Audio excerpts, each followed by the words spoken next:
Consultorio Jurídico. Leyes, papeles, trámites, los pasos que debemos seguir respecto a los temas judiciales a través de nuestro consultorio jurídico en fusión por Cómplice FM.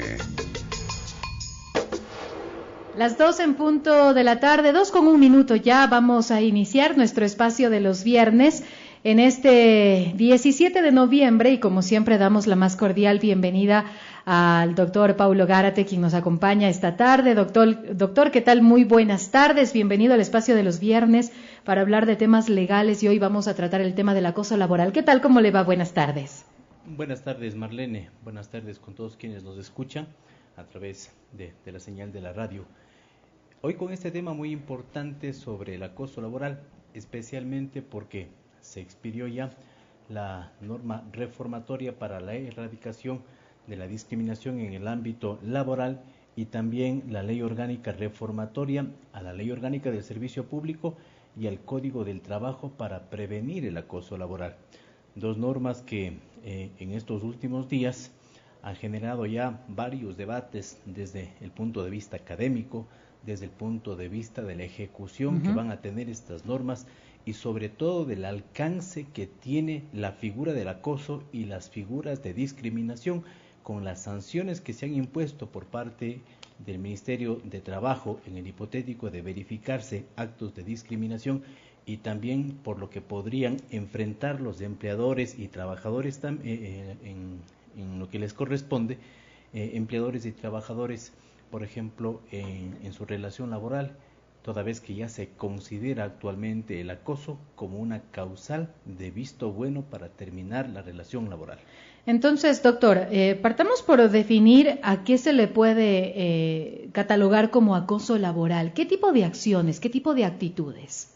A ver, yo he estado esta semana haciendo un análisis y un estudio de todo el proceso. Y créame que cada vez que profundizo en las definiciones y en las conceptualizaciones del acoso como tal, me da pavor el pensar el cómo va a ejecutarse la aplicación de esta normativa. ¿Por qué razón? Porque es muy general y esta generalidad puede abarcar un sinnúmero de principios y derechos que están consagrados en la Constitución y en los convenios internacionales que pueden o van a influir también en consideración a la condena social que se vaya generando en los diferentes ámbitos.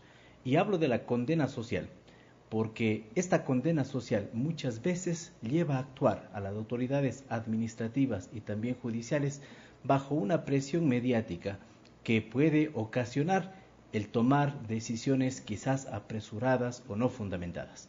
Yo creo que el claro ejemplo de lo que está pasando en el país actualmente con el tema del acoso sexual en las unidades educativas es el vivo ejemplo de cómo la condena social, el modelo cultural que nos atañe frente a la crítica de este tipo de actuaciones, pues está llevando a pagar justos por pecadores. Tenemos cientos de maestros que han sido sancionados ya en la fase administrativa a nivel nacional, muchos de ellos destituidos de sus cargos, cuando en la Fiscalía General del Estado, y todas las dependencias de la Fiscalía que llevan a cabo este proceso de investigación, aún no han concluido ni siquiera las indagaciones previas respecto del proceso, pero sin embargo, haciendo uso de otras medidas como la evaluación, pues muchos docentes ya han sido separados de sus cargos.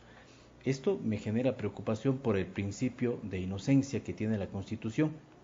Y si bien es cierto, hasta que no se demuestre lo culpable, como suelen decir, ¿no? Ustedes los abogados. Usted es inocente hasta que no se demuestre lo contrario. Lo contrario, exacto. Y decía Marlene de que tengo preocupación, no porque de pronto esté generando un margen de tolerancia hacia el acoso sexual en las unidades educativas, sino porque muchas veces la simple denuncia, la simple afirmación puede haberse enfocado con buena y con mala fe. También, y tenemos de todo en nuestro medio. Existen docentes que, habiendo incurrido en este tipo de acciones que son consideradas un delito, deben ser sancionados con el máximo rigor de la ley. Sin embargo, en la práctica hay muchas denuncias que pueden desvanecerse pero que ya han motivado acciones administrativas de suspensión, acciones administrativas de destitución, que se están enfocando más en la condena social y en el discurso político antes que en el debido proceso. Y esto es lo que me genera en lo personal esa preocupación. Por esto creo, Marlene, que antes de abordar el tema del acoso laboral, yo pienso que hay que hacer un análisis histórico de todo lo que hemos conseguido en el país desde la época de la República en 1830, cuando nosotros ganamos nuestra independencia. ¿Y por qué es importante tratar de descubrir toda la historia de nuestros derechos en el Ecuador? Porque en base a ello nosotros vamos a entender qué es lo que actualmente estamos protegiendo. Si no tenemos una concepción clara de lo que hemos ganado, no puedo tener una concepción clara de lo que tengo que defender en la actualidad. Las luchas sociales marcadas a través de la historia se han caracterizado por un incansable activismo para el mejoramiento de las condiciones de trabajo, en consideración a ese desequilibrio más bien del poder entre el capital y el obrero. Desde la época colonial, Marlene, en nuestro país, observamos cómo la organización de los gremios luchaba por generar procesos de capacitación a los artesanos para involucrarlos en la vida laboral. Exacto. En una época en la que la mayor parte de la economía dependía del trabajo artesanal. Estoy hablando de épocas de 1830 en adelante, ¿sí? En todo este proceso. En una época sin protección social, sin regulaciones normativas que limiten la explotación. Sin embargo, de nuestras evidencias de las primeras actuaciones en el tema laboral, vemos cómo se pretende ya humanizar las relaciones laborales en el año de 1874, cuando un grupo de artesanos empezó a integrar las llamadas cofradías. Estas cofradías. Las cofradías no eran otra cosa que grupos de gremios que se asociaban con la finalidad de poder actuar frente a la falta de una protección social estatal y también de los amos del capital, que en ese tiempo no tenían la definición de amos, sino más bien de patrones. Usted recordará en esas servidumbres, hasta no mucho tiempo, usted escuchaba el patrón, lo que el patrón diga, ¿no es cierto? Exacto. Entonces, bajo esa percepción, estas cofradías promovían la generación de fondos para cubrir los gastos de entierro provocados por el deceso de un artesano. Esto era más o menos como lo que hoy se conoce los sindicatos, algo así similar. ¿Se podría comparar? Así es. De hecho, las cofradías como tal nacen como gremios que posteriormente, con la integración ya en la costa y en la sierra, van a pasar a conformar los sindicatos a largo plazo. Y estos sindicatos pues son los que actualmente tenemos ya consolidados, disminuidos en su imagen y en su forma de actuar, pero ya vamos a ver el porqué. Pero mire usted que cuando nosotros salimos de la colonia, nos independizamos, el hecho de ser libres ya era mucho. Y lo único que nos importaba es tener libertad. Pero la distribución que hubo de la riqueza en ese entonces fue en beneficio de unos pocos. Ahí se generaron los llamados latifundistas, ¿sí? Los grandes poseedores de tierras que eran los que se encargaban de usufructuar todo lo que producía la tierra y únicamente le entregaban al partidario o al obrero. Artesano, le entregaban únicamente una parcela para que pueda suplirse de las necesidades que tiene, y este obrero con esa producción de la parcela pues salía al mercado y buscaba generar una actividad económica que le permita obtener los recursos y poder sobrevivir. Mire usted, ese conformismo cómo va a ir creciendo desde la época de 1874 en adelante. Ya en 1891 se presenta un tiempo crítico de enfrentamiento entre el capital y el obrero. La independencia de los pueblos colonizados de América parecía aún no despertar de la gloria de la libertad y su consolidación como estados. Sin embargo, el precio de esta libertad tuvo también una notable consecuencia en la distribución inequitativa de la riqueza por este concepto que hemos dado de los amos y de los patrones. Entonces, la gente ya empezó en ese entonces con el despertar de la lucha liberal que la promovió en su momento Eloy Alfaro. Con el despertar de esta lucha liberal, la gente dijo, bueno, necesitamos nosotros tener derechos.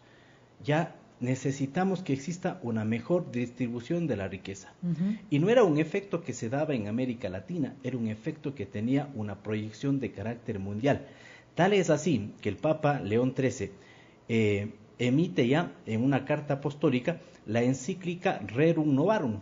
¿Sí? ¿Cuál era esta? Esta encíclica va enfocada a tratar de buscar un acercamiento entre el capital y el obrero, tratando desde la concepción de la Iglesia y considerando de que prácticamente una gran mayoría de la población mundial estaba bajo la religión católica, pues buscaba en ese consenso establecer, por ejemplo, cuáles serían las políticas de manejo del capital y los derechos que podrían tener también los trabajadores. ¿Y por qué es importante hacer un análisis de esta encíclica Rerum Novarum? Porque la encíclica como tal, desde mi punto de vista, ya empieza a conceptualizar las primeras definiciones del acoso. Y estoy hablando esto en el año de 1891. Uy, siglo XIX todavía. Sí, estamos en el 21. Muy lejos, claro, de todas las cosas que pasaron, pero la Iglesia se preocupó. La Iglesia se preocupó porque el capital en mano de la gente, en mano de las personas que tenían el poder y que tenían los inmuebles y los latifundios, pues se preocupó y dijo, miren, les están explotando demasiado.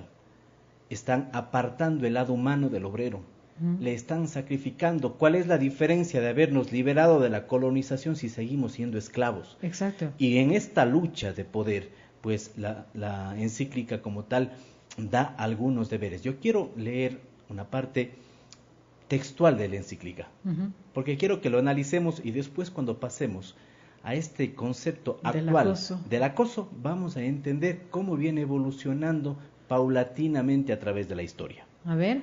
La encíclica dice lo siguiente: de estos deberes, lo que tocan al proletario y obrero son poner de su parte íntegra y fielmente el trabajo que libre y equitativamente se ha contratado. Ojo con las palabras libre y equitativamente. No perjudicar en manera alguna al capital, ni hacer violencia personal. A sus amos, al defender sus propios derechos, abstenerse de la fuerza, y nunca armar sediciones ni hacer juntas con hombres malvados que mañosamente les ponen delante desmedidas esperanzas y grandísimas promesas, a que se sigue casi siempre un arrepentimiento inútil y la ruina de sus fortunas. Todavía no termino.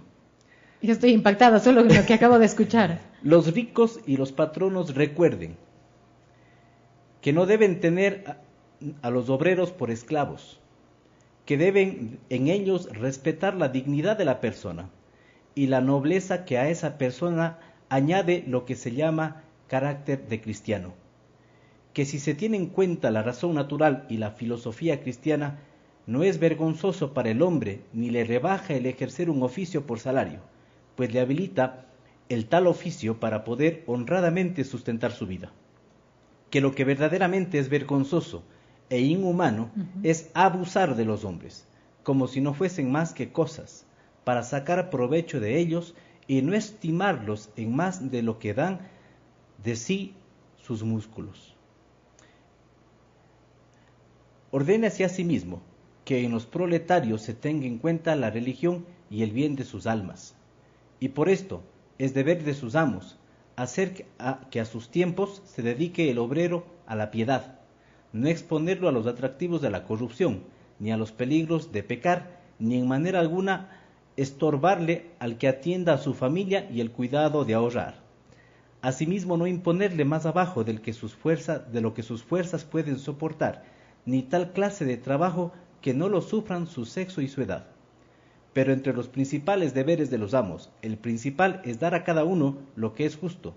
Sabido es que para fijar conforme a justicia el límite del salario, muchas cosas que se han de tener en consideración, pero en general deben acordarse los ricos y los amos que oprimir en provecho propio a los indigentes y menesterosos y explotar la pobreza ajena para mayores lucros es contra todo derecho divino y humano. Y el defraudar a uno del salario que se le debe Es un gran crimen que clama al cielo venganza.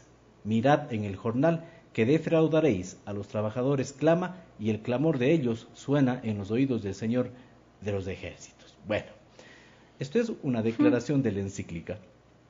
Personalmente, primera vez que la escucho, y estoy impactada porque no puedo creer que en esa época ya se haya establecido esas normas, porque casi es una norma, ¿no? Es una norma. Bueno, para ese entonces, veamos el poder que tenía la Iglesia. Exacto. El control que tenía en todos los ámbitos, incluso en el ámbito político. Tal es así que el concepto del neoliberalismo nace justamente de grupos que fueron auspiciados por la Iglesia. Los grandes administradores de nuestro país, toda la época, en esta base de gobiernos, tenían siempre esa connotación de haber sido educados en iglesias católicas, y era su carta de presentación.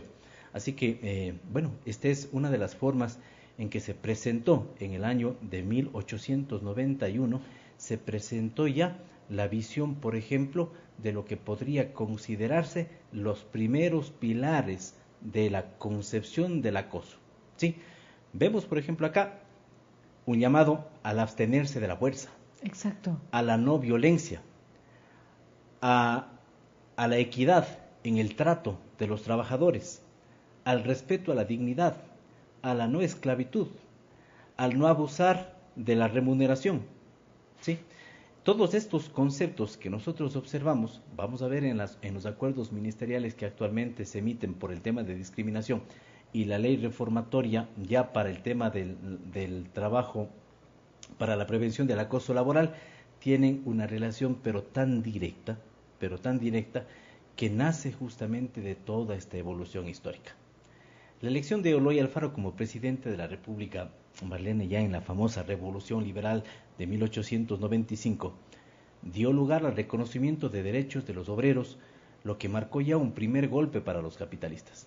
Ya se vieron preocupados porque los obreros empezaron a despertar y reclamaban ansiosamente el tema de sus derechos, más aún cuando ya la encíclica en 1891 ya generaba un panorama de discusión sumamente amplio para poder exigir a sus patronos que cumplan con ciertos derechos, que le den espacio para estar con su familia. Pero este tipo de circunstancias no fueron bien vistas por parte del capital. Obviamente. A pesar de que Eloy Alfaro ganó las elecciones como presidente de la República y tuvo la oportunidad de gobernar y pues generó muchos beneficios en el tema laboral, en 1912 fue asesinado. La reacción que provocó todos los cambios a nivel del proletariado, a nivel obrero, por ejemplo, fue lo que motivó el asesinato de Eloy Alfaro.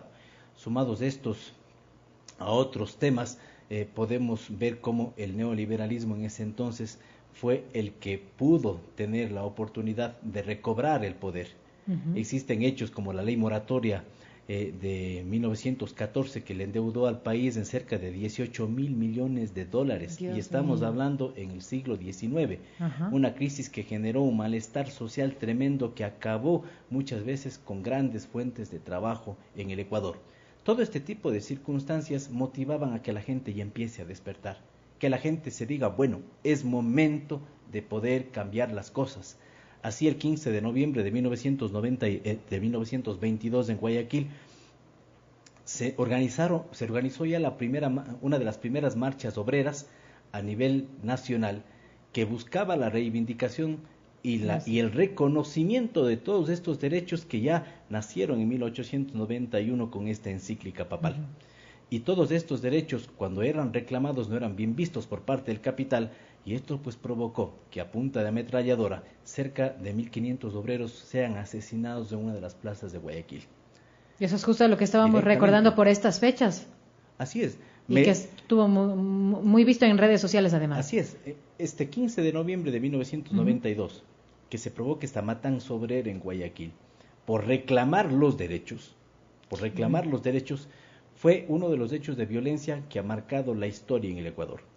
Esto pues motivó en su momento ya la llamada Revolución Juliana, que acaeció en el año de 1925, por el cual se puso fin al gobierno de Gonzalo Córdoba y se instauró ya a través de una junta, pues se instauró un gobierno que iba a encauzar los primeros pasos del derecho laboral en el país, con más todos los alcances que ya había tenido desde 1891 con las cofradías, con la encíclica papal y todo lo que había conseguido Eloy Alfaro. Pues era el momento ya de empezar a fijar las bases de un verdadero concepto del derecho laboral en el Ecuador. Y la legislación social juliana, que es uno de los primeros elementos que nace a la vida ya con esta revolución, encauzó el fomento de la industrialización, la creación del primer Ministerio de Previsión Social y Trabajo, la implementación de las bases de la seguridad social que tenemos ahora, nace ya en la revolución juliana. Se reglamenta la relación del capital y el trabajo asalariado, fijando ya las remuneraciones que hoy por hoy conocemos como remuneraciones básicas y sectoriales. Fue el pilar para la expedición de leyes que permitieron regular la jornada máxima de trabajo, porque recordemos lo que decía la encíclica papal: hay que darle tiempo para que estés con tu familia. Claro. ¿Sí? ¿Por qué? Porque eso también enaltece y va a llevar al concepto propio de la dignidad humana. Y regular la jornada de trabajo es uno de los elementos que me permitía a mí pues ir configurando esa dignidad humana desde el punto del derecho, del principio laboral como un derecho humano.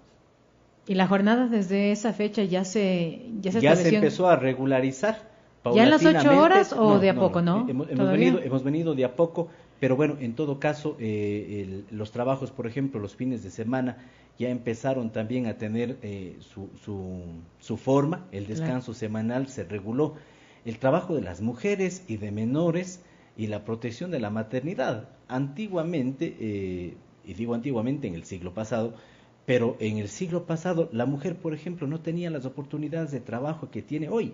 Y esto es otro de los temas que vamos a analizar, porque está en proceso en la Asamblea la ley de erradicación de violencia a la mujer, esta ley que ha tenido mucha contextualización y que va a tener mucho que ver también con el tema del acoso laboral, porque el acoso laboral enfocado a grupos de atención prioritaria, a la mujer embarazada, a los grupos históricamente excluidos, pues es un tema que en la interpretación del acoso va a generar un conflicto social que puede, no digo que va a pasar, pero lo anticipo, puede generar muchos errores administrativos bajo la concepción de esta condena social. Miremos, por ejemplo, lo que ha pasado en estos últimos días con las marchas que se han organizado en favor de una ideología en defensa de la familia, y con las marchas que se han organizado por parte de los grupos LGTBI en defensa, en cambio, de la libertad, de la equidad, la no discriminación. Los conflictos sociales marcados en estas pautas pues han ubicado ya a los entes de protección de derechos en una alerta, porque hay enfrentamiento, y este enfrentamiento está dando paso a que existan vulneración de derechos a nivel del ámbito público, a nivel del ámbito privado y también en el trabajo. Yo conozco ya de casos de personas que participaron en la marcha de uno u otro lado, fueron identificados y están siendo excluidos de su trabajo. Y esto, por ejemplo, es una actitud también de acoso, es una actitud de discriminación. Y hay que ir viendo el contexto social que estamos actualmente viviendo para ir mirando ya cuáles van a ser las problemáticas que se van a generar. Sin duda alguna, una de las mayores problemáticas va a ser esta de la discriminación a los grupos de LGTBI dentro del ámbito laboral. Y créame, van a haber muchos reclamos por este tipo de hechos. Seguramente, doctora. Vamos a hacer una pausa, ¿qué le parece? Y luego regresamos para seguir analizando este tema. Hoy estamos hablando sobre el acoso laboral. Cualquier inquietud, ustedes, amigos oyentes, ya lo saben, en nuestra línea celular para mensajes de texto, de WhatsApp, principalmente relacionados con este tema que hoy lo tratamos aquí con el doctor Paulo Gárate, nos puede hacer llegar a través del 0999703000 y recuerde también a través de los mensajes de WhatsApp, también a nuestra línea, la que le hemos mencionado. Y claro, más adelante, si desea comunicarse, al 2811-997. Hacemos una corta pausa y enseguida regresamos con más. Esta es tu nueva sensación, Cómplice FM. Inicio de espacio publicitario. Fin de espacio publicitario. Hola, soy tu cómplice. Son las 12 de la tarde, 14 horas con 30 minutos. De regreso estamos hablando en este día viernes con el doctor Paulo Gárate sobre el acoso laboral. Estamos impactados porque casi 200 años después, y eso lo mencionábamos tras micrófonos, doctor, cómo empezamos a despertar en cuanto también a nuestros derechos y a ser más exigentes. Así es. Desde las autoridades y principalmente en los países tercermundistas. Si hacemos, Marlene, un análisis de cómo nosotros hemos evolucionado en el tema de derechos en el Ecuador, partimos de esa independencia, de la colonización y ese conformismo por ser libres. Después de 90 años aproximadamente despertamos y vemos que el proletariado se encuentra totalmente vulnerado en la distribución de la riqueza y empezamos a exigir derechos que no existían, pero que cuando ya con esta encíclica y posteriormente con la Revolución Juliana fueron ya haciéndose realidad. Pero no teníamos derechos y ya los tenemos, pero los cumplíamos, se exigían, se observaban, tenían formas de hacerse una realidad. Muy Técnicamente difícil. no pasaba esto. A partir del año de 1990, después de la decadencia ya de los sindicatos que empezaron a corromperse totalmente, por allá por los años 70 y 80, que fue el mayor auge de esos privilegios desmesurados que tenían los sindicatos y que generó un desgaste de su imagen y representatividad en las bases. Por ejemplo, es ahí en donde también empiezan ya a generarse otras tendencias de carácter social. A partir de 1990, por ejemplo, estos famosos levantamientos indígenas que fueron los primeros movimientos sociales que se instauraron en nuestro país como un reclamo fuerte del incumplimiento de los derechos, de la falta de defensa incluso de sus líderes, pues recuerde usted que terminó por derrocar a los gobiernos de Abdalá Bucaram en el 97, de Yamil Mawad en el 2000, de Lucio Gutiérrez en el 2005, y es así como se logró consolidar el gobierno de Rafael Correa, quien, apoyado por una gran mayoría de estos movimientos, inició un proceso de refundación del país a través de esta llamada Revolución Ciudadana y con la instauración de la Asamblea Constituyente. Hay que reconocer, y creo que es un punto muy importante el que marca el 2008 con la nueva Constitución, porque esa nueva Constitución entra en un proceso distinto al anterior. Ya no solamente estamos hablando de que nosotros, como dije hace un momento, hasta 1890 estábamos conformes porque éramos libres. Del 90 al 25 estábamos luchando. Del 25 al 70 ya teníamos los derechos. De los 90 hasta el 2008 teníamos los derechos y ya empezamos con las primeras luchas de la exigencia. Y a partir del 2008, con el neoconstitucionalismo, prácticamente se instauran ya todos los principios, las garantías y la normativa que le permite pues al obrero, al trabajador y también al Estado ejercer las medidas de presión necesarias para que los derechos se cumplan. Temas muy importantes que recalcar en esta lucha: la tercerización laboral, por ejemplo, que se eliminó en el 2008, el contrato por horas, que se eliminó también, el tema de la renegociación de los contratos colectivos. Todo este panorama dejó ya de lado simplemente el derecho positivo para empezar y con subrayado esto, ¿no?, a pensar en el derecho del trabajo como un derecho humano. Veamos después del 2008 la gran lucha por el tema de las empleadas domésticas, ¿no?, que eran explotadas todo el tiempo, que no tenían seguridad social, que no tenían un salario digno. Posteriormente, con la integración de gran parte de la población a la seguridad social, cuando no tenían la afiliación y tenían una formalidad, más bien una informalidad en el trabajo sumamente elevada, que tuvo que irse erradicando poco a poco. No llegamos a una fase de erradicación totalmente, pero sí ha controlado mucho. Y recién ahora, ya por el año 2015-2016, la gente está empezando a despertar y dice, bueno, se acabó ya el tiempo de solamente tener principios, de solamente tener garantías, de haber logrado tanto, ¿y para qué? Es momento de exigir, es momento de observar, es momento de fiscalizar, es momento de una transformación que humanice las relaciones sociales. Y es aquí en donde la lucha de la mujer, la lucha de los grupos LGTBI, la lucha de los niños, niñas y adolescentes, la lucha de los de los grupos de atención prioritaria, las personas con discapacidad, y todos hemos entrado, pienso yo, a partir del 2010 en la nueva década. Yo considero que esta década va a ser fundamental para la transformación de los derechos, pero hemos ingresado en una década en donde la exigibilidad de los derechos está en boga.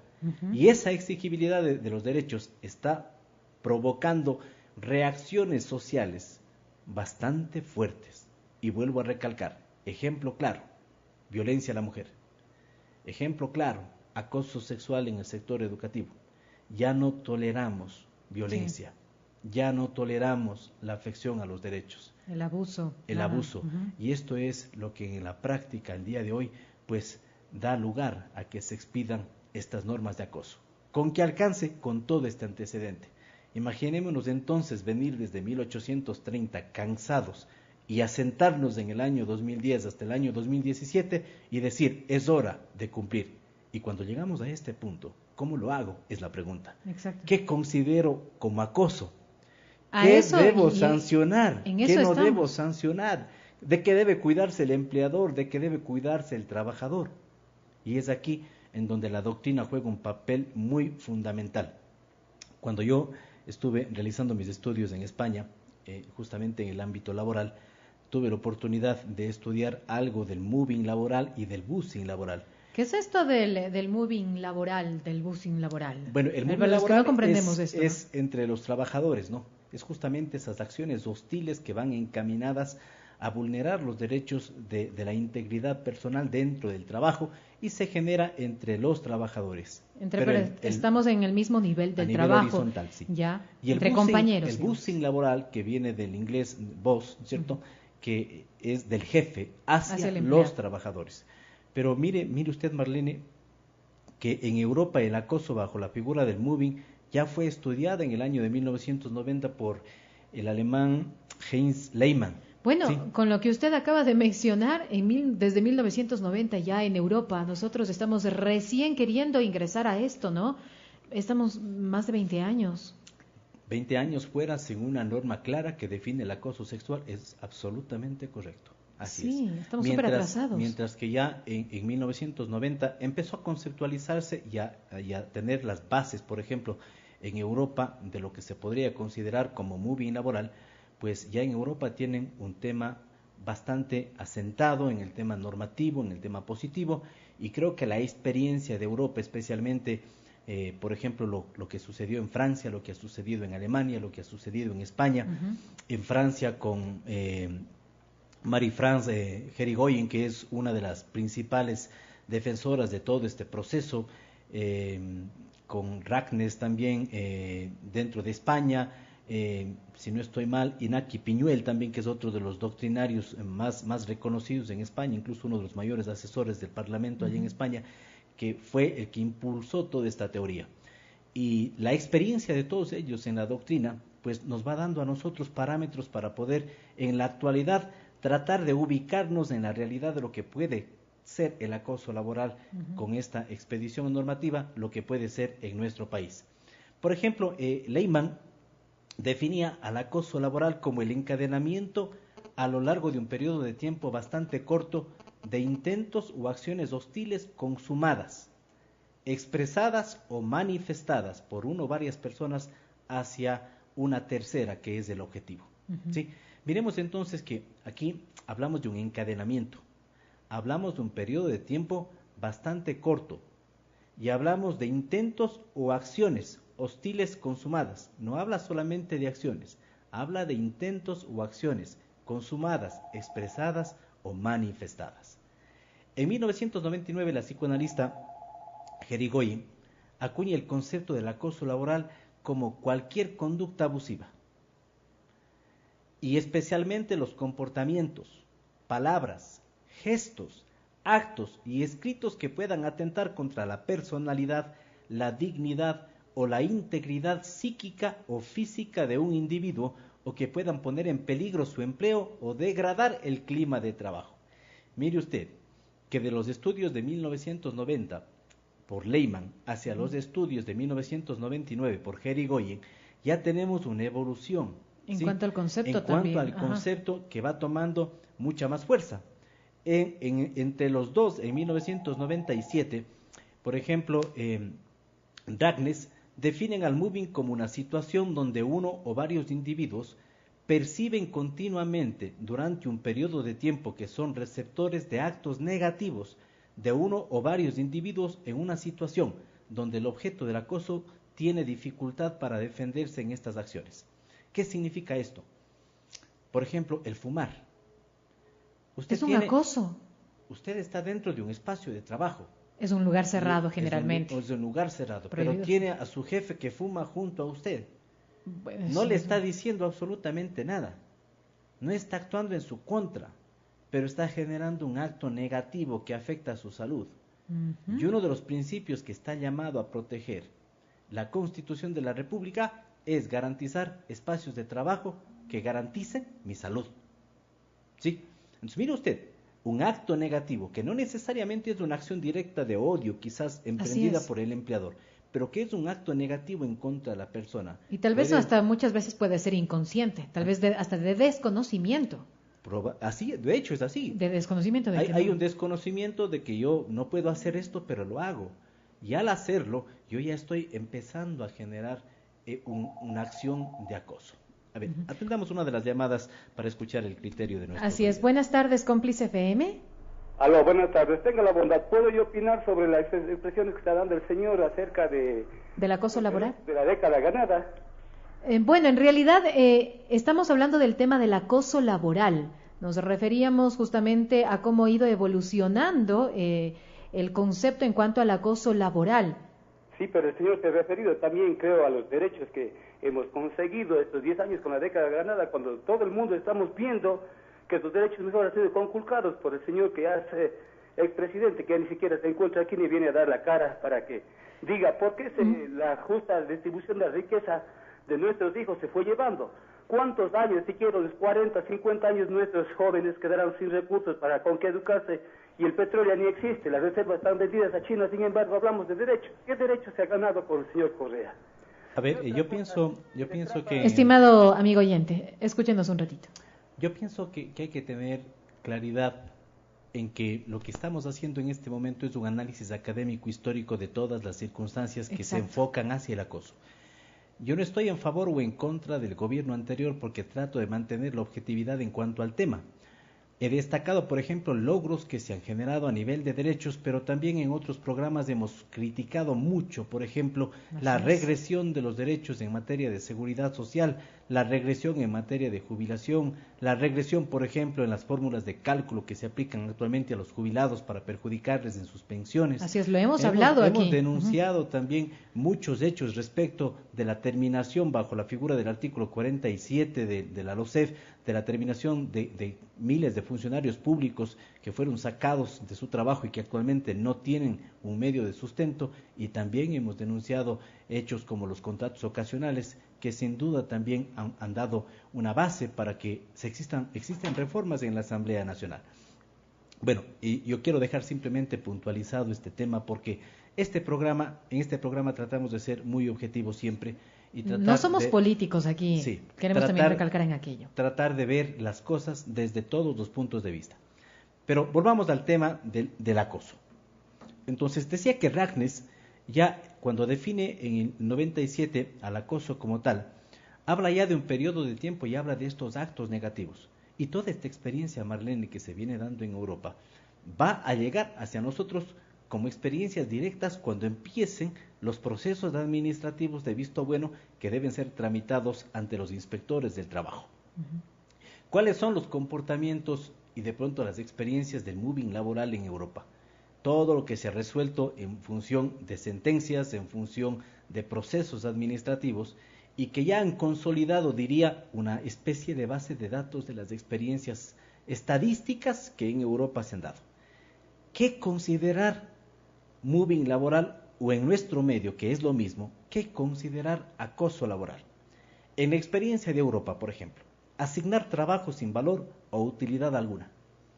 Yo le digo a usted, bueno, usted ha perdido mi confianza, así que ya no voy a hacer que haga nada. Dedíquese usted a hacer tal cosa. porque usted para ingeniera no sirve. Un ejemplo, le estoy poniendo los casos puntuales reales, de una realidad ya, que puede darse. Listo, ¿califica como acoso? Sí. Rebajar a la persona, por ejemplo, asignándole trabajos por debajo de su capacidad profesional o sus competencias habituales. Mire usted la importancia que va a tener en este proceso el que las empresas tengan al día su manual de funciones y procedimientos. ¿Por qué? Porque esto va a ser el único elemento que le permitirá al empleador defenderse sobre las competencias asignadas, a más de las establecidas actualmente como sanción por el cambio de ocupación laboral. Se viene ya esta figura del acoso. ¿Qué más se considera acoso en la experiencia en Europa? Ejercer una presión indebida o arbitraria para la realización del trabajo. Y hablo de una presión sí, indebida como gritarle, por ejemplo, para que termine pronto. ¿Sí? ya, Arbitraria cuando yo, sin tener la competencia como autoridad, exijo el cumplimiento de un trabajo porque le digo, pero usted es mi compañera, déme haciendo esto. No es mi competencia, pero le mando. y no es ni mi jefe ni nada. Y me Puede está ser ordenando. incluso el jefe y puede tener una competencia. Pasa mucho en el sector público. El jefe, el director, Ajá. ojo que esta norma aplica a sector público y privado. Pero el director muchas veces, a pesar de que tiene sus competencias y él tiene que hacer su trabajo, hay cosas que puede delegarlas, pero hay cosas que no puede delegarlas. Claro, y que tiene que hacerlas Y él. tiene que hacerlas él. Pero ¿qué es lo que pasa? Que como yo llegué al cargo por alguna circunstancia, pues le digo al que está por debajo, a ver, usted me acaba esto y me acaba hasta la tarde. Y empiezo a generar ya una forma de acoso hacia la persona que está en mi dependencia, asignándole competencias para las cuales no está habilitada de conformidad con los manuales de funciones y que muchas veces nacen o están fuera de su competencia habitual. Otra de las acciones es desvalorizar sistemáticamente el esfuerzo o el éxito personal o atribuirlo a otros factores o a terceros. Usted no sirve para nada. Su trabajo, voy a utilizar un término fuerte, pero para la radio, es de a perro. Sí, es lo que le dice. Su trabajo no sirve. Si no es que gracias a mí usted está acá, gracias a mí, usted debería agradecerme por continuar en el trabajo. Y esto, ojo. Esos términos nada más solo por decirlos ya es un acoso. Es un acoso. Consuman un acoso, pero en la experiencia de la doctrina europea este acoso debería ser permanente por un periodo de tiempo corto, pero que vaya generando una desvalorización a través de actos directos, indirectos o negativos. Si vamos comprendiendo toda esta porque visión. si le dice una vez, porque bueno, vino de mal genio el jefe y le dijo eso, ya. Es muy probable que pase y es comprensible en ocasiones. Pero que si me se lo exalte está y que exija algo de pronto porque ya me pasó. Pero que lo esté diciendo todos los días o constantemente, muy seguido, ya se convierte en un acoso. Es que hay mucha gente que ya hace del acoso una estrategia, incluso para lograr que la persona que está ejecutando el trabajo se despeche, en términos generales, se despeche y se vaya. Y renuncie por Entonces, sus propios medios. No solamente es una acción de fuerza mayor, no es una reacción imprevista, pasa a constituirse un método para poder lograr un objetivo, y ese objetivo es hacerle sentir mal a la persona que está laborando para mí. Otro de los temas es, por ejemplo, amplificar o dramatizar de manera injustificada errores pequeños e intrascendentes. Es decir, alguien de pronto se equivocó, imprimió mal una página y ya exploto que no vales para nada, que eres por así, una asado, simple impresión, por cosas leves. Pero cuando esto se vuelve permanente, esa actitud de violencia permanente por temas tan pequeños puede ser considerado un acoso. Menospreciar o menoscabar personalmente o profesionalmente a la persona. Asignar plazos de ejecución o cargas de trabajo irrazonables, lo que llega en la práctica, ¿no? Por ejemplo, necesito esto, ¿para cuándo? Para ayer. Ay, sí. Sí, esto es, por ejemplo, asignar plazos de ejecución que no pueden cumplirse, o simplemente, pues, generar una carga de trabajo que no puede, una carga de trabajo que no puede el trabajador en base a su competencia ejecutar. Yo tuve recientemente el caso de un cliente que en una bodega le habían asignado la función exclusivamente a él para manejar una bodega que de conformidad con el organigrama tenía 3 personas asignadas. ¿Ya? Y esto es grave porque esta persona tuvo que hacer el trabajo de 3 y podría pues configurarse, por ejemplo, si hubiese habido la norma, podría haberse configurado una figura de acoso para que también sea analizado. Aquí habría que pensar qué va a hacer la Contraloría también después frente a las figuras de acoso para determinar o no una responsabilidad administrativa e incluso una exclusión de la culpabilidad frente a los hechos, porque si ya está fijada esta norma y vamos a buscar una reparación también del derecho, pues habría que pensar en las acciones cuando se vulnera el derecho, y esta vulneración de derecho, al menos en el sector público, puede generar una consecuencia en perjuicio del Estado, pero que se atañe a un acoso permanente que hace que el trabajador no tenga la tranquilidad para ejecutar su actividad. Otro tema, por ejemplo, es restringir las posibilidades de comunicarse, hablar o comunicarse con el superior. Usted tiene dudas, pero no le atiendo. Tiene que hacer las cosas, sabrá cómo lo hace, para eso le pago. Eso es acoso. Pueden empezar las figuras de acoso por este concepto. Ningunear, ignorar, excluir, fingir no verle o hacerle invisible.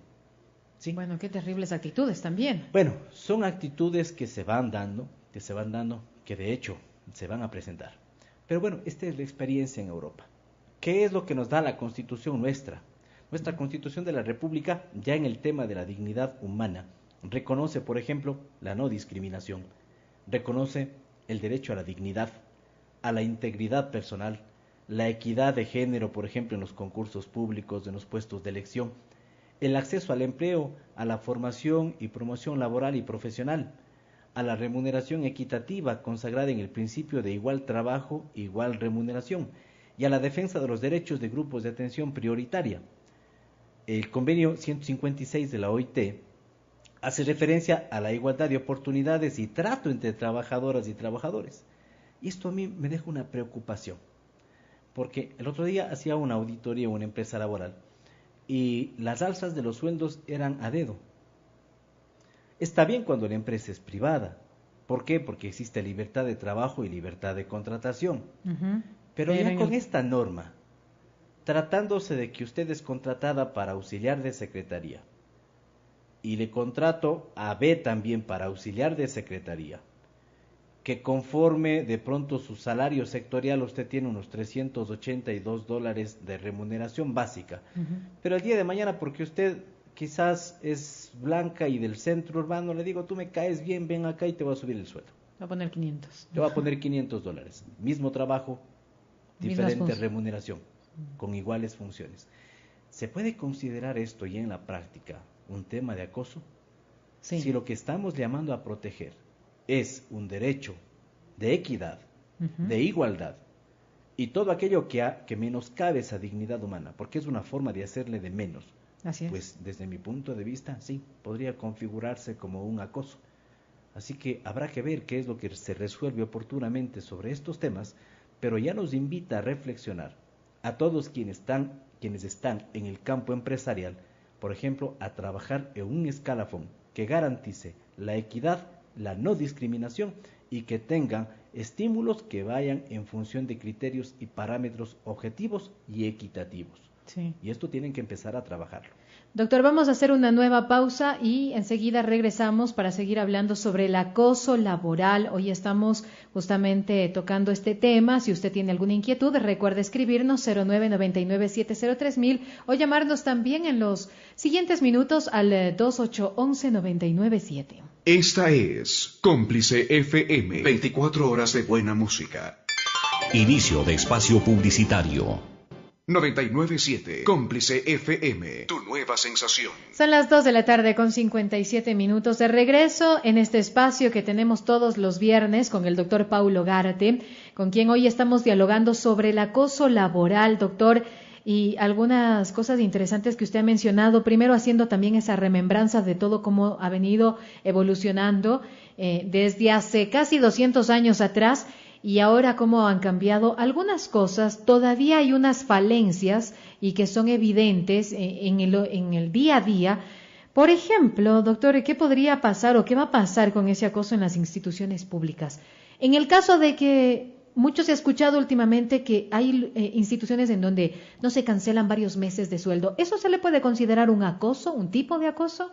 A ver, cuando nosotros reconocimos en la Constitución del 2008, y digo reconocimos porque fuimos con toda esa convocatoria nacional que se hizo para la construcción de la Constitución, se reconoció, por ejemplo, un mayor concepto de la dignidad humana, el derecho al trabajo como un derecho humano, y parte de la dignidad es un salario digno, porque la dignidad va anclada, en el caso del derecho humano, va anclada a la persona, y la persona necesita de esa remuneración para poder cumplir sus objetivos de vida, ese summa causae que se ha llamado tanto dentro del concepto de la percepción constitucional y del buen vivir, como nosotros en las planificaciones de parte del gobierno se comprende.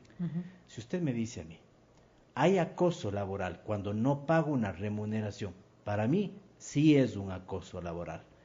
Me va a decir, es que yo no lo estoy planificando, son situaciones de fuerza mayor, no hay dinero, pero pudo preverse, ¿sí?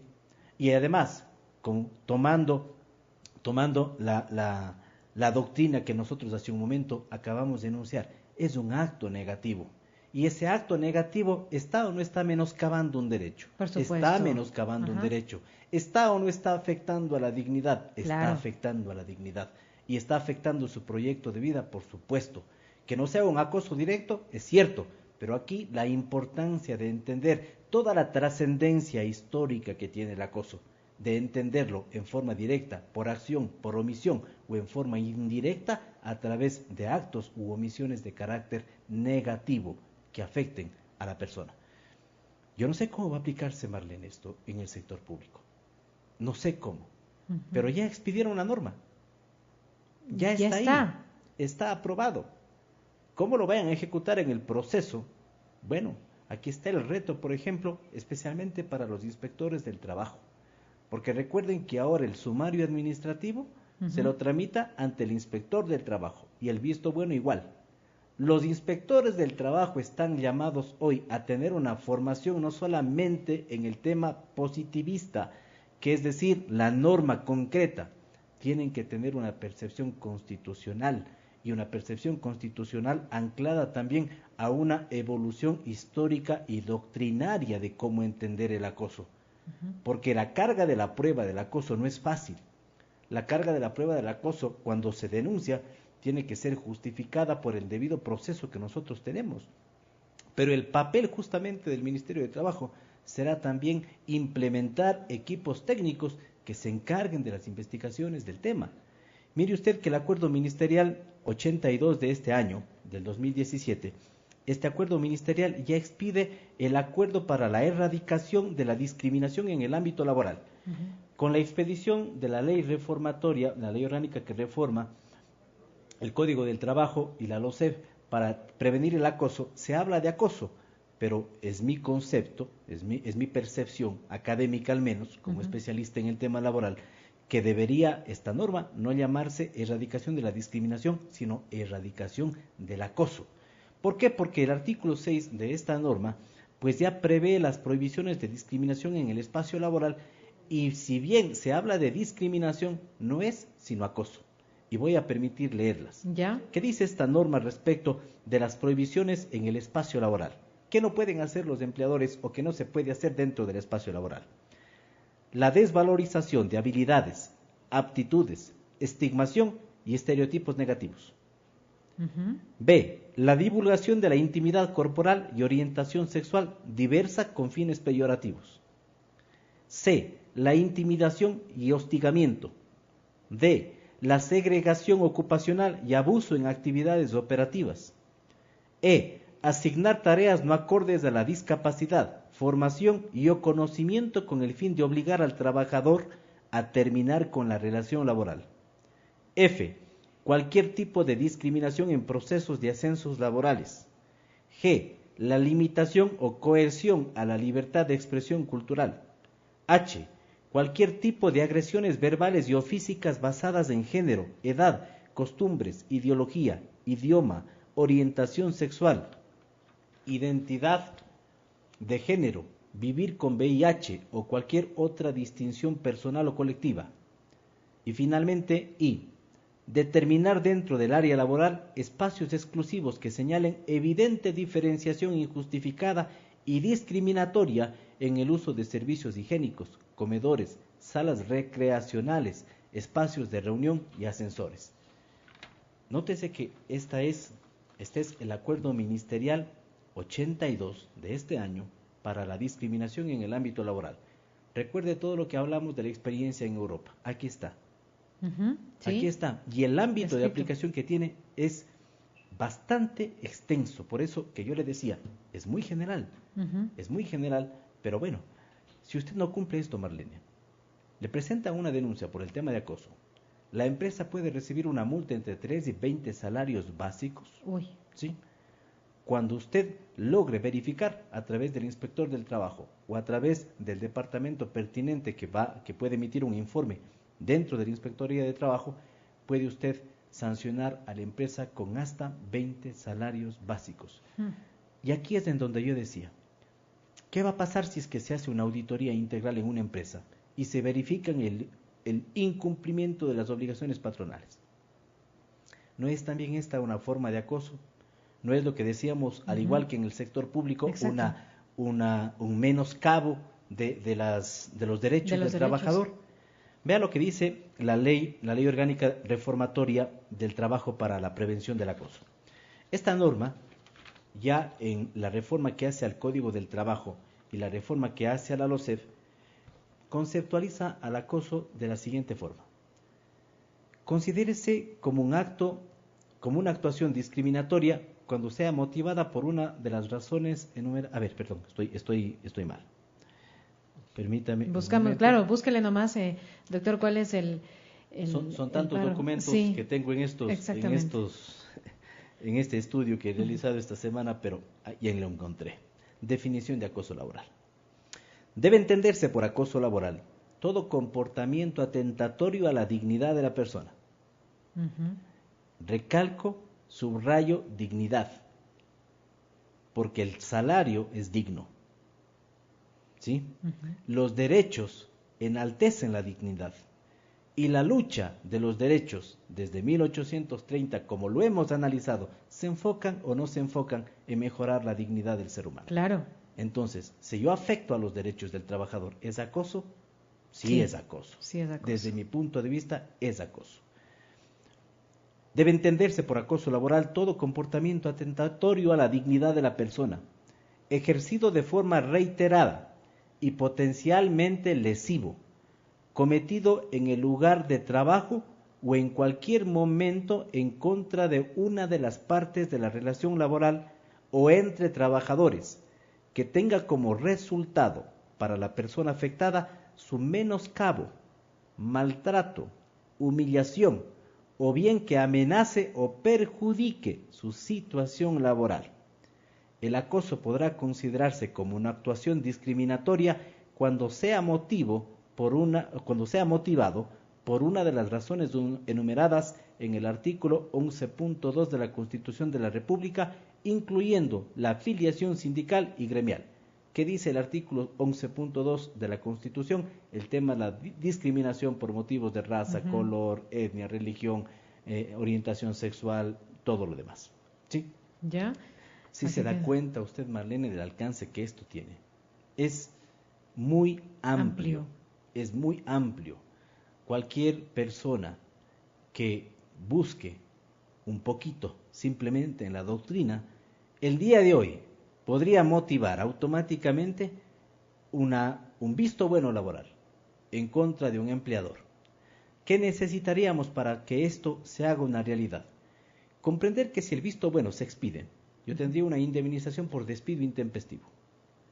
Comprender también que el Código del Trabajo establece que cuando el despido se genere por discriminación, tendré derecho a recibir hasta 12 remuneraciones básicas adicionales a las que normalmente tendría por concepto del despido.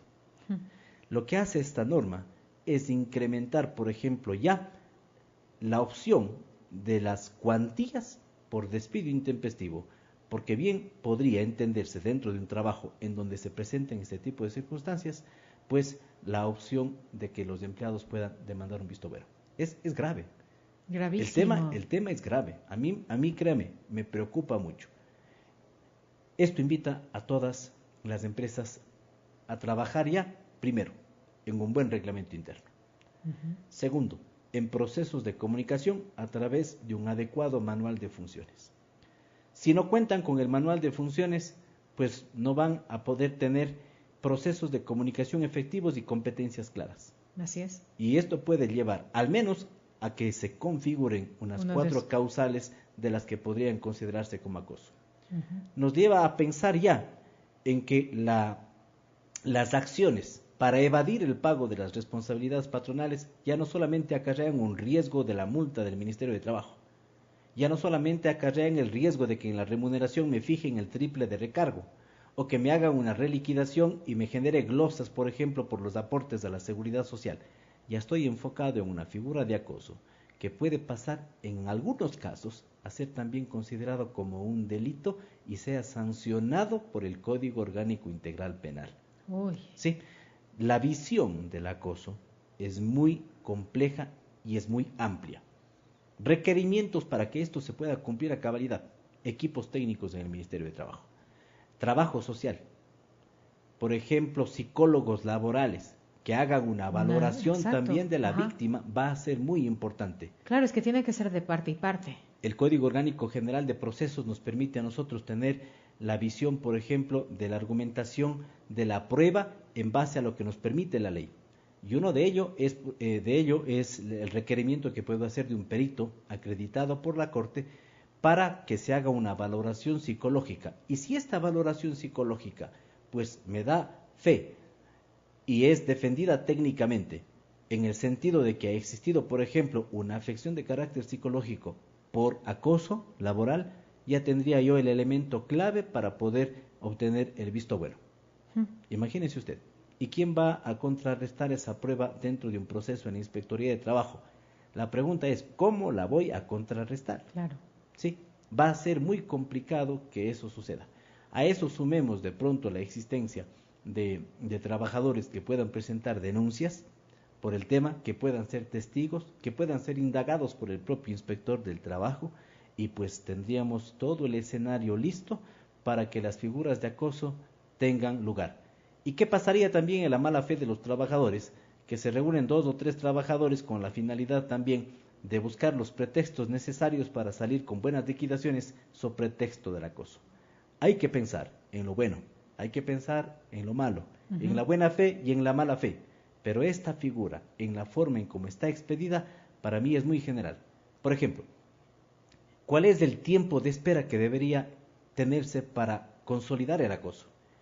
En Europa, las concepciones de la doctrina y la experiencia, pues les ha tenido un promedio de 6 meses de tiempo para que en esos 6 meses de acoso permanente se pueda configurar un daño.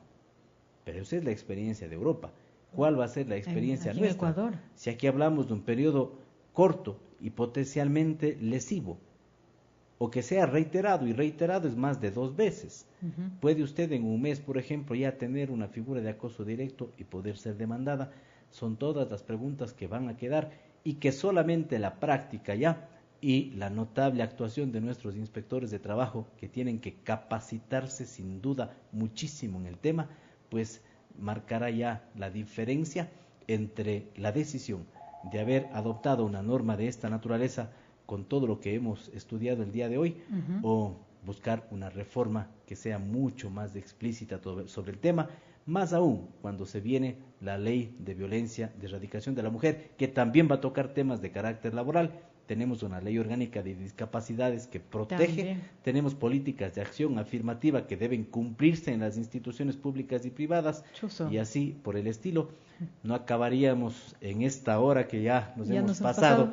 Pero que he tratado de consolidarlo de una forma tan didáctica, digámoslo así, con la finalidad de que nuestros radioescuchas tengan una idea más clara de a qué nos acogemos actualmente con la expedición de esta norma. Recibamos esta llamada de pronto. Y para despedirnos. Buenas tardes, Cómplice FM.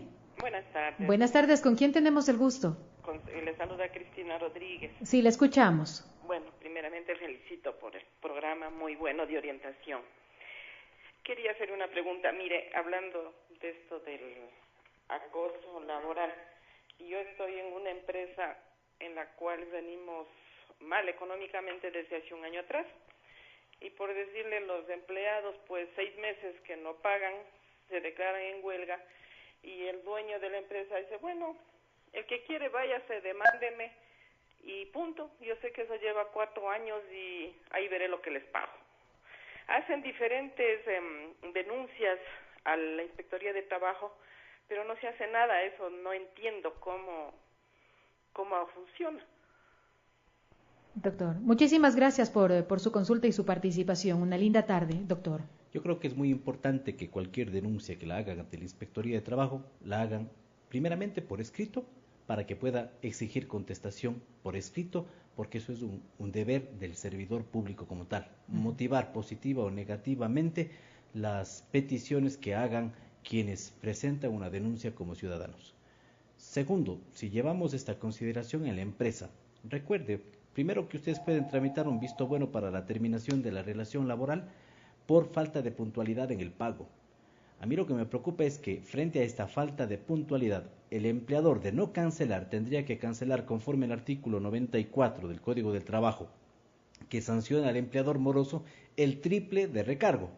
Esto implica que si gana $1,000 mensuales, y esto aplica para el último trimestre de trabajo, hay que aclararlo, si gana $1,000 mensuales y le adeudan los 5 meses, pues de los últimos 3 podría reclamar el triple, es decir, $9,000 por cada mes. Bueno, el triple sería $3,000, exacto. Los $9,000 por todo este periodo, más el sueldo que también le tienen que cancelar. Y si obtiene el visto bueno, que está muy fácil obtenerlo, y si además adeuda a la Seguridad Social, pues si obtiene el visto bueno, también enfrentaría una demanda por despido intempestivo. Yo no sé en qué cabeza un empleador puede arriesgar tanto y decir simplemente demándenme, porque es complejo. Recuerde que existe solidaridad en el tema de la demanda, y usted puede responder en forma personal o también por los derechos que represente en el caso de una compañía. La idea de que ahora son 3-4 años no es tan así. Con entrada en vigencia es más rápido, los procesos son mucho más, tienen más celeridad en cuanto a la actuación, y más aún cuando este tipo de circunstancias, por ejemplo, auspiciadas por entes de derechos, pueden generar un conflicto social. A veces las novedades son necesarias, pero si es que hay tal vulneración, la intervención de entidades de protección es muy importante.